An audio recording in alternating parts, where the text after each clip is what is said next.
Alors, je traverse l'histoire de façon comme un avion à réaction, hein, donc je peux pas. Je suis désolé, hein, mais c'est parce qu'en réalité nous n'avons qu'une heure pour parler ensemble sur des choses qui sont fondamentales. C'est ce que j'ai dit. Vous voyez, je reprends ici ce que je viens de dire, qui est lié à votre question.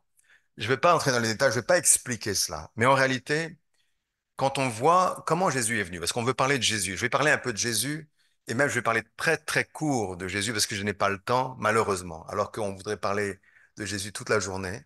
Mais euh, il faut parler, pardon, de la préparation pour le Jésus.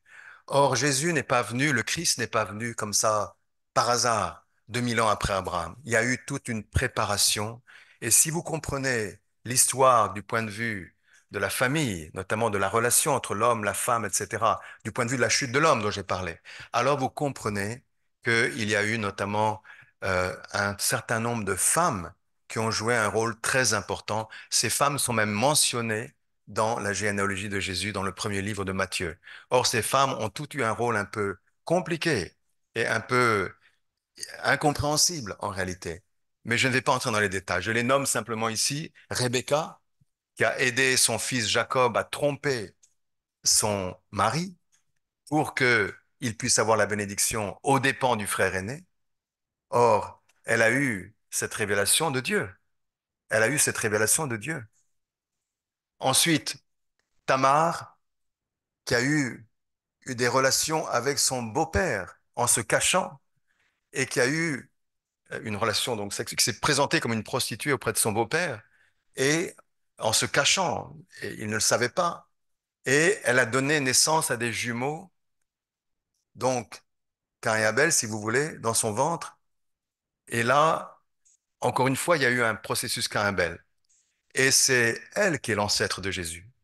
C'est-à-dire que ces jumeaux, un de ces jumeaux est devenu l'ancêtre de Jésus. Pourquoi? Ensuite, bien entendu, Marie. Marie aussi, Marie, nous l'admirons et nous l'aimons, mais Marie aussi, elle a eu une vie qui était extrêmement compliquée puisqu'elle est devenue enceinte alors qu'elle n'était pas mariée. Elle aurait pu mourir, on aurait pu la lapider lorsqu'elle est partie lorsqu'elle est partie de chez Zacharie. Elle était enceinte de 3 mois, je crois. Or, sans mariage, comment les Juifs pouvaient la comprendre? Vous comprenez? Et même Joseph a voulu la rejeter. C'est un ange qui a dit à Joseph qu'il fallait absolument accepter Marie. Donc, vous voyez, toutes ces femmes ont risqué leur vie, et pourtant, ce sont elles qui ont donné naissance à Jésus. Ce n'est pas un hasard. Mais je ne vais pas entrer dans les détails aujourd'hui. Je vais parler de Jésus. Jésus est venu donc sur un fondement historique qui est lié à cette histoire dont je viens de parler de restauration. Et je pense que Saint Paul nous a beaucoup aidés, notamment en montrant que Jésus, il est comme Adam. Vous en avez parlé tout à l'heure, hein, sans aller dans les détails, mais il avait une mission extrêmement importante en tant que Christ. Il est venu tout homme, Dieu et tout homme, n'est-ce pas? Vous l'avez dit. Et là, il apparaît et Jean-Baptiste a aussi reçu la révélation que c'était lui qu'il fallait recevoir. C'était lui le Messie. Mais après ça, on dirait qu'il a oublié Jean-Baptiste, parce que plus tard, pendant qu'il était en prison, il doutait. Il doutait de sa révélation. Donc il y a eu beaucoup de choses compliquées dans la vie de Jésus, dont malheureusement je ne pourrai pas parler cette fois-ci. Encore une fois, je vais aller très très vite et je vais donner une explication sur Jésus qui permet de voir la vie de Jésus d'une façon un peu différente peut-être. Jésus voulait que les gens croient en lui. Le peuple avait été préparé pendant 2000 ans pour qu'il reçoive le Messie. Par tant de prophètes, tant de sacrifices, le peuple attendait le Messie.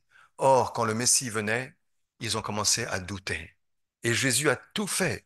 S'il vous plaît, croyez en moi. Pourquoi il faisait les miracles? Même si vous ne me croyez pas, croyez les œuvres, afin que vous sachiez et compreniez que le Père est en moi, que je suis dans le Père.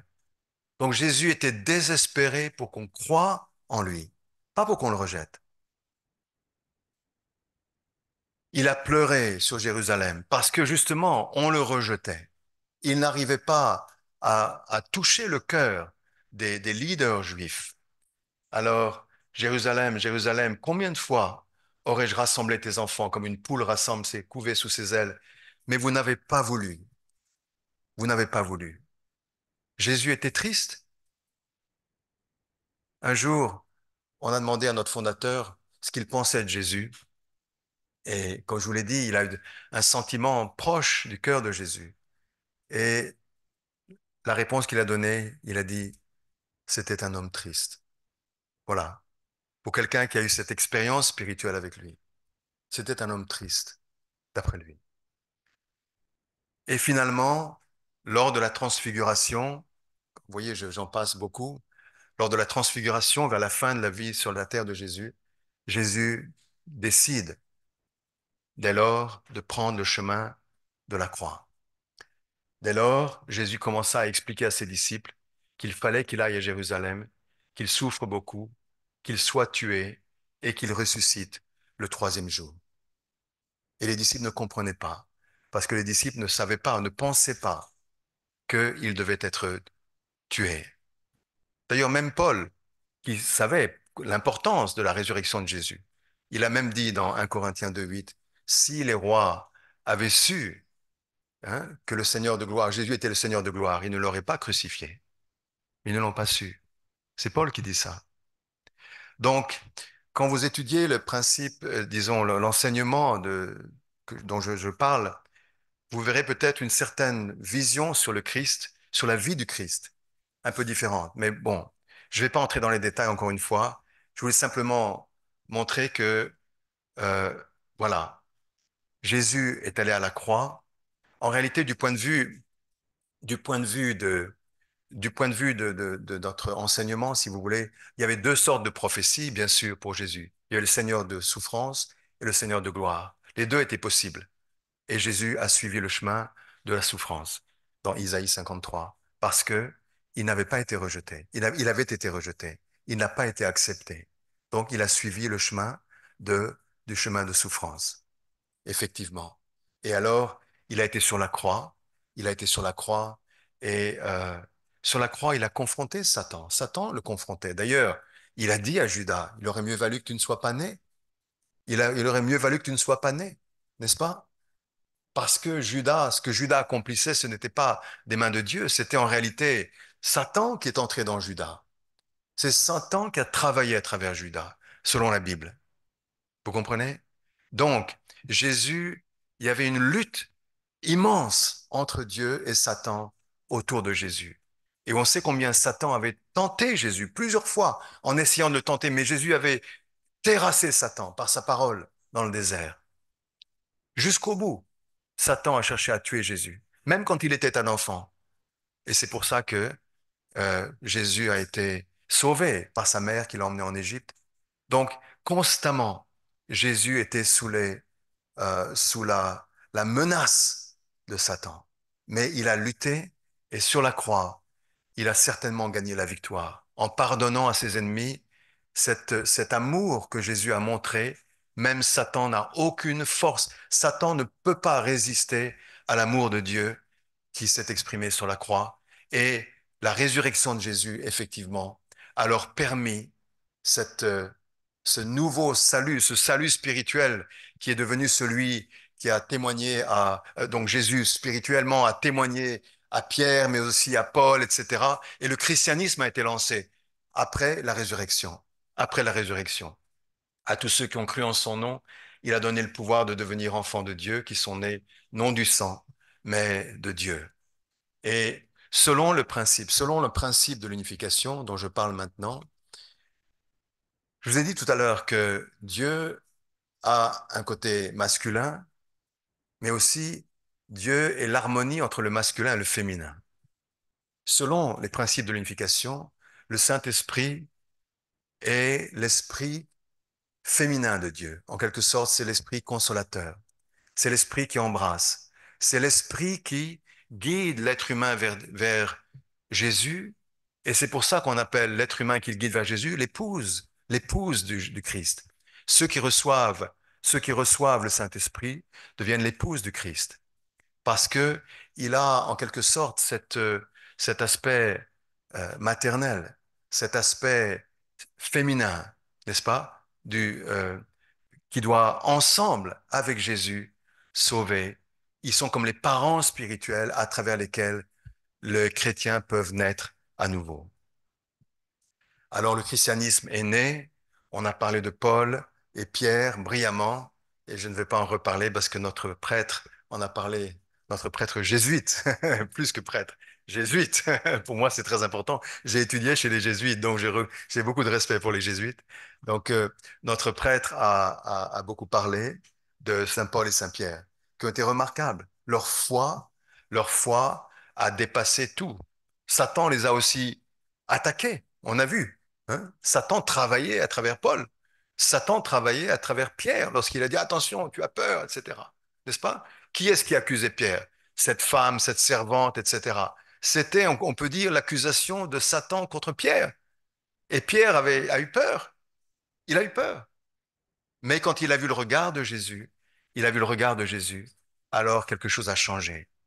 Et il a compris que Jésus l'aimait et il a compris que il peut, il faut suivre Jésus malgré tout. Et il s'est repenti. Il s'est repenti plus tard. Et il est devenu la pierre dont on a parlé tout à l'heure, le socle, la pierre angulaire. La pierre angulaire.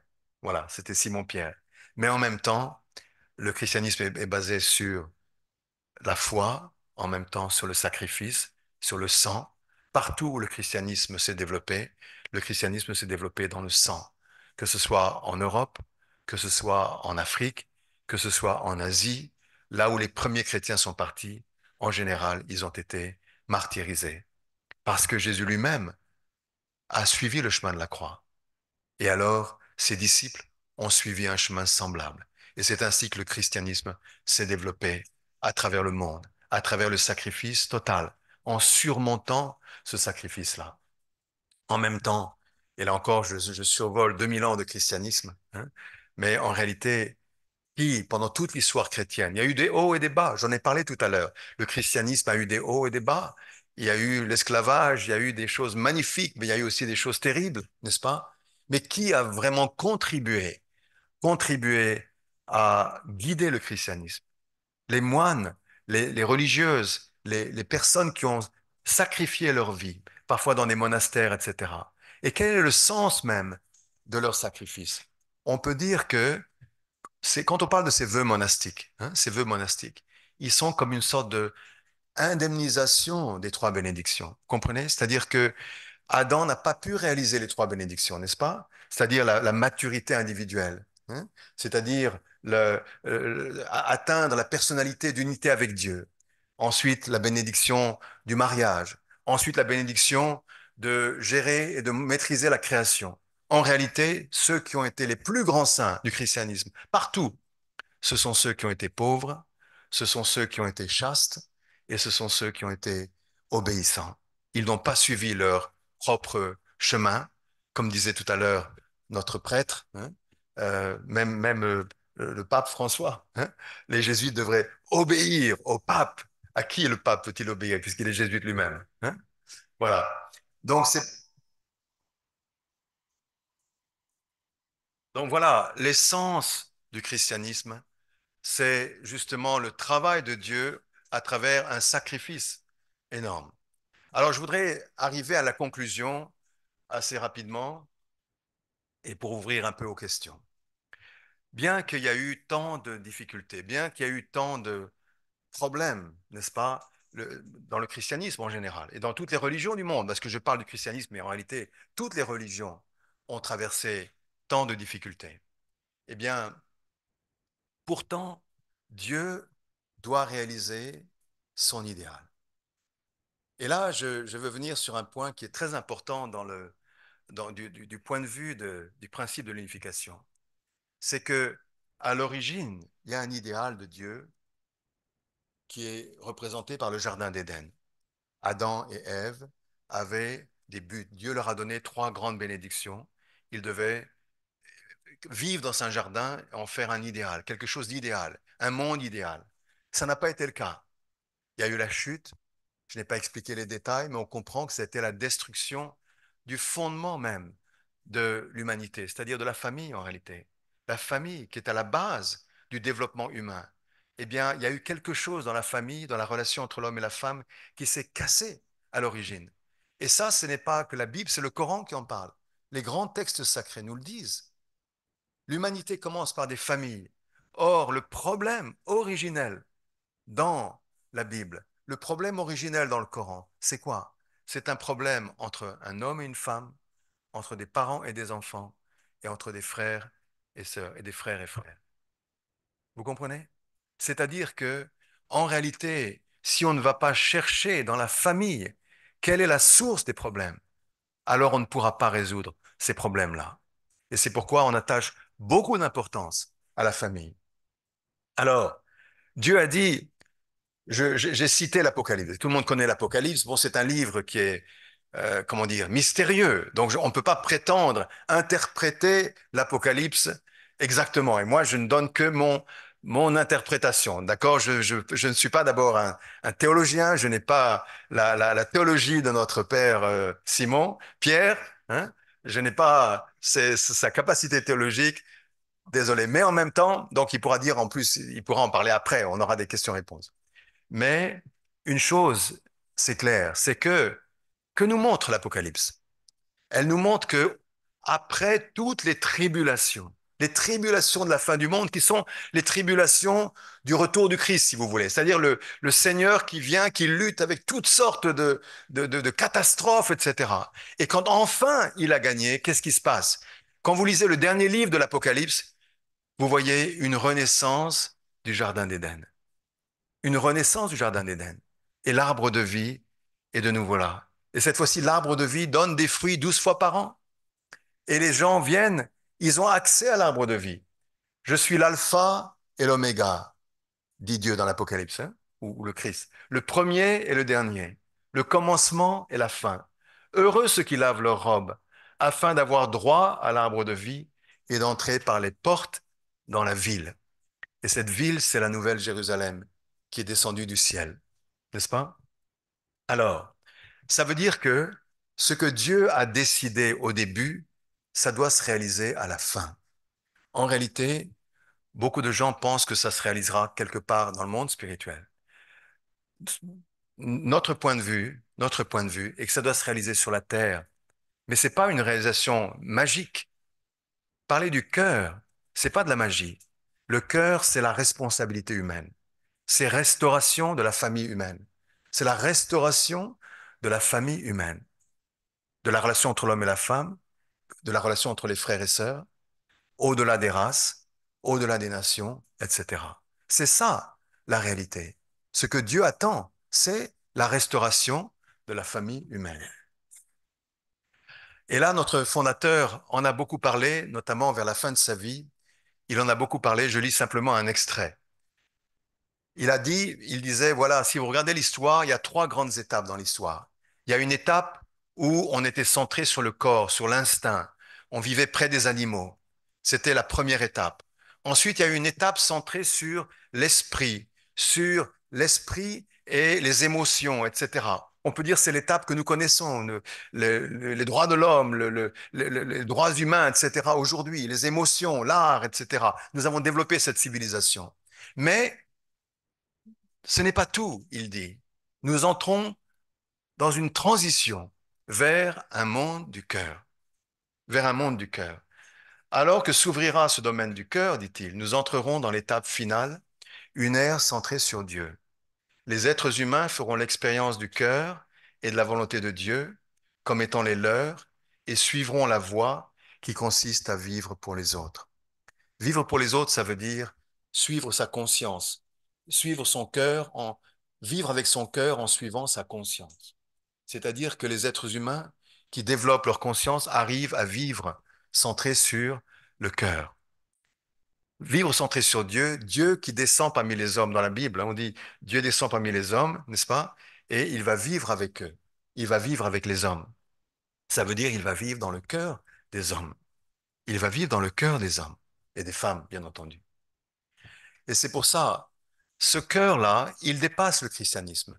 Même si le christianisme, la doctrine du cœur dont on parlait, est profondément expliquée dans le christianisme, parce que, je l'ai dit tout à l'heure, c'est la doctrine de la famille mondiale en quelque sorte, Dieu, le parent, etc. Mais en même temps, si vous regardez toutes les religions, toutes les valeurs principales des grandes religions, que ce soit le bouddhisme, le confucianisme, l'islam, le judéo-christianisme, eh bien, regardez quelles sont les valeurs fondamentales? La miséricorde, la bienveillance, l'amour, le sens de l'humain. Toutes ces valeurs sont des valeurs du cœur. Ce sont des valeurs qui mettent en avant l'autre plutôt que soi-même.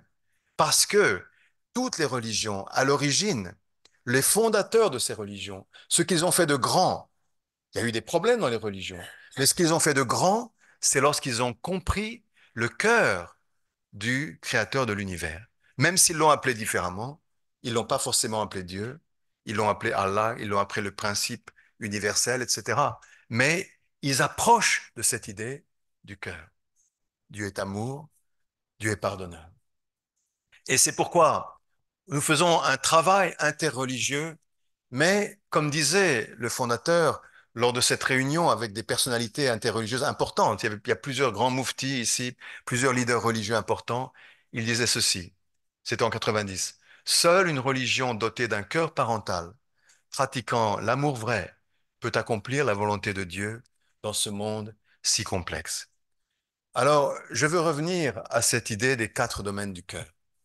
Parce que les quatre domaines du cœur, c'est l'essence du développement humain d'Adam et d'Ève.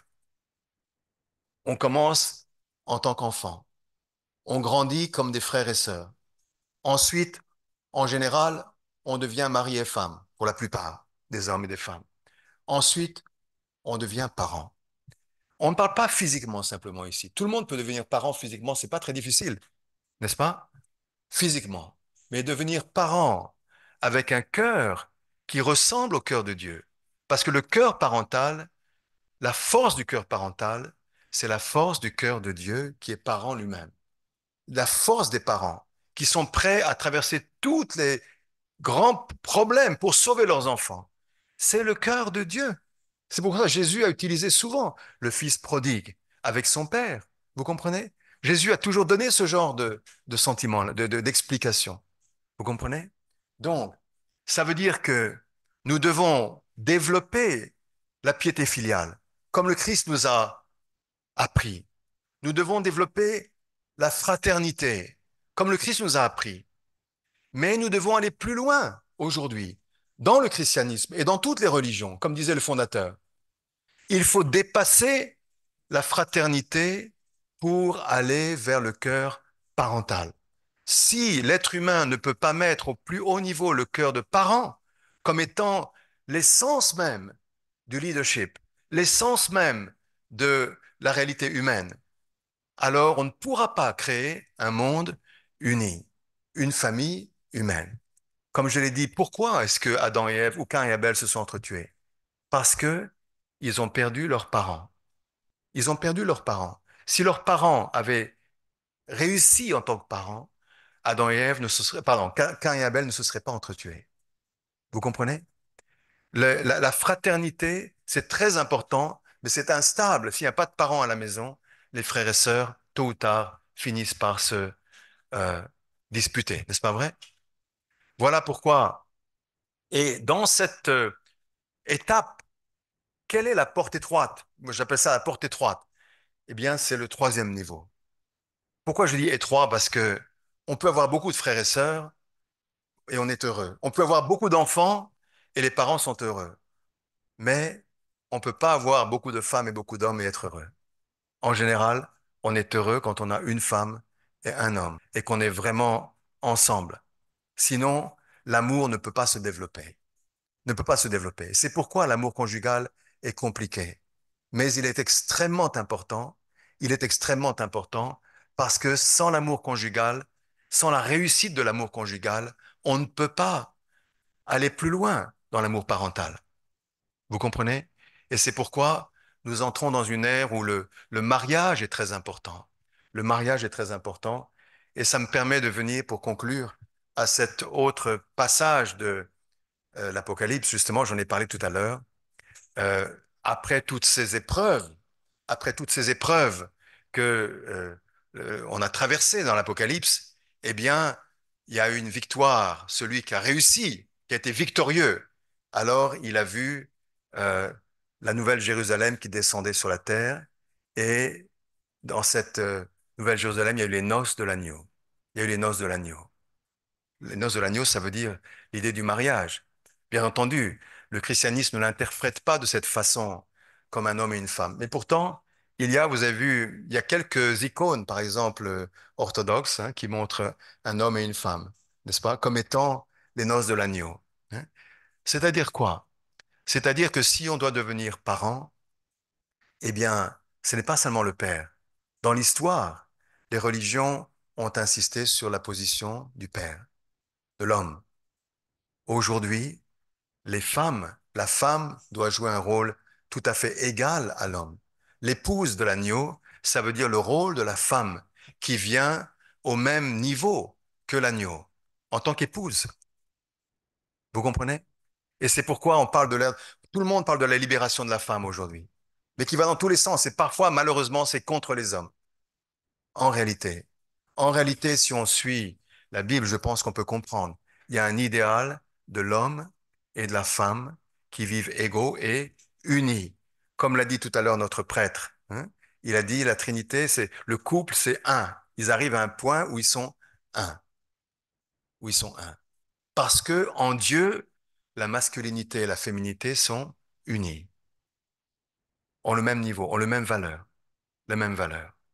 C'est donc, quand nous parlons de parents, alors j'ai repris ici ces paroles de la Bible.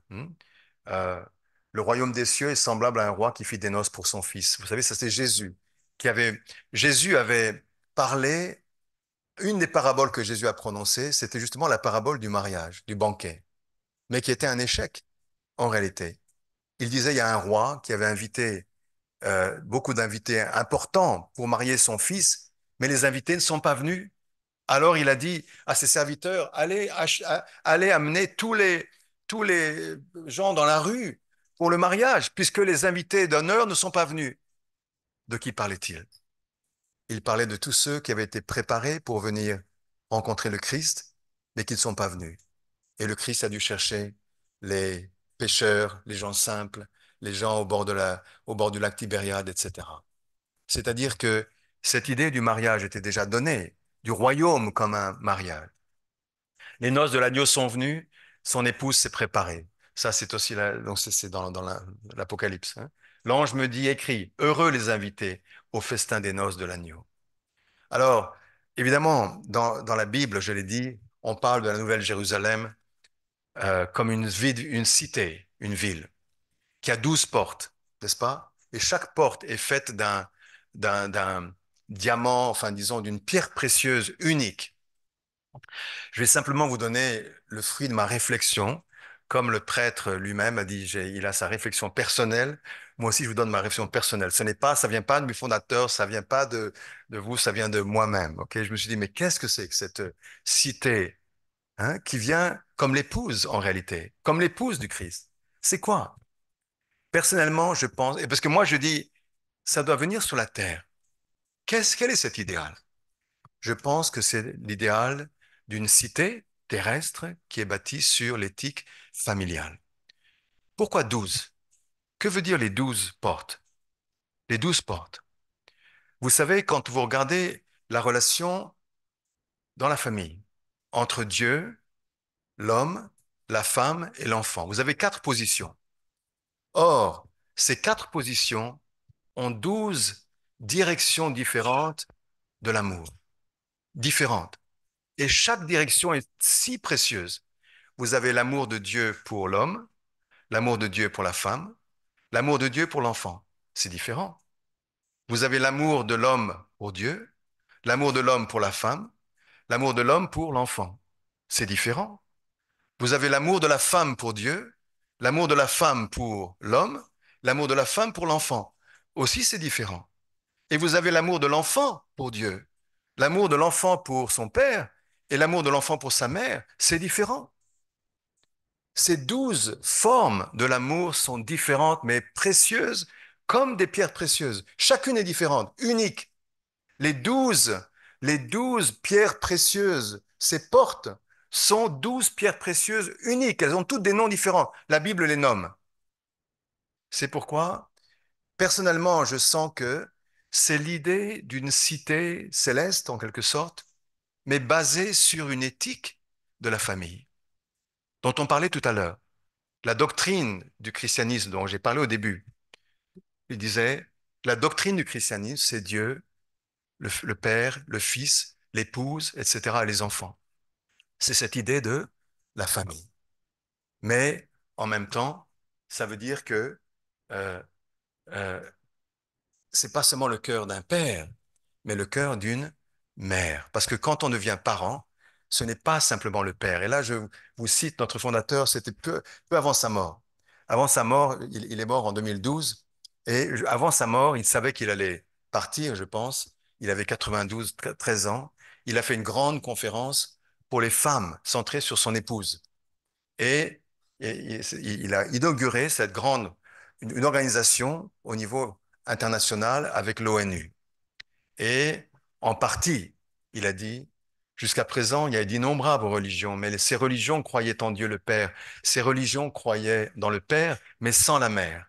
Il faut y mettre fin. Il faut y mettre fin. C'est-à-dire que nous devons comprendre, chercher à comprendre quel est le cœur maternel de Dieu. Quel est le cœur parental, paternel de Dieu? Quel est le cœur maternel de Dieu? C'est-à-dire que les femmes, aujourd'hui, la femme dont on parle, cette épouse, que vous la voyez symboliquement ou pas symboliquement, cette épouse de l'agneau, c'est, ça veut dire que la femme doit jouer un rôle équivalent à l'homme, comme l'homme, en quelque sorte. Et ensemble, vous comprenez? Les noces de l'agneau, ça veut dire que l'homme et la femme doivent travailler ensemble et doivent pouvoir, et c'est pourquoi nous pouvons dire, et je termine ici, c'est pourquoi notre fondatrice, toujours, et ça a été le cœur même de notre travail, c'était les bénédictions en mariage, c'est-à-dire partout, partout où nous allons, dans tous les pays, dans tous les mouvements, nous organisons des bénédictions en mariage, même quand elle est dans un pays musulman, c'est-à-dire que c'était il y a quelques années, en 2019, au Niger. Niger, c'est un pays qui a pratiquement 100% musulman, n'est-ce pas? Elle est d'origine chrétienne, mais c'est pas son problème. La famille n'est pas limitée à la religion. La famille est la même, que vous soyez musulman, chrétien, hindou ou autre. Vous comprenez? C'est pourquoi, après avoir rencontré le chef d'État, en réalité, la veille, elle avait un grand sommet avec l'Union africaine, avec le chef d'État, Issoufou, etc. C'était un très grand sommet qu'elle a organisé. Le lendemain, elle a dit, nous devons avoir un festival de famille, de bénédiction en mariage. Ce sont des couples qui sont déjà mariés en réalité, mais qui renouvellent leur, leur mariage. Donc, nous demandons, parfois c'est des jeunes qui se marient, parfois c'est des couples qui renouvellent leur mariage. Voilà ce que nous faisons et voilà comment nous pensons qu'aujourd'hui, que l'on soit chrétien ou pas, mais le christianisme est central là-dedans, et c'est pourquoi nous parlons, j'en parle à l'occasion de la réunion de Pierre et Paul, parce que je pense que nous vivons dans une ère du cœur où le mariage joue un rôle extrêmement important, parce que c'est le centre même de la famille. Le développement humain se fait à travers le développement du cœur, le développement du cœur. Et il faut arriver à promouvoir le cœur parental. Si on avait le cœur parental, on pourrait unir, je ne vais pas faire de politique, mais si on avait un cœur parental, on pourrait unir la gauche et la droite, les frères, n'est-ce pas? On pourrait unir, il n'y aurait pas d'extrême, il n'y aurait pas de choses comme ça. Aujourd'hui, on souffre dans beaucoup. Tous les problèmes de conflit que nous traversons sont des problèmes où il manque un leadership parental. Le leadership parental, c'est le leadership qui est prêt à embrasser aussi bien Caïn que Abel et empêcher que Caïn tue Abel. Voilà. C'est ça, le leadership parental. Voilà, je vous la porte aux questions.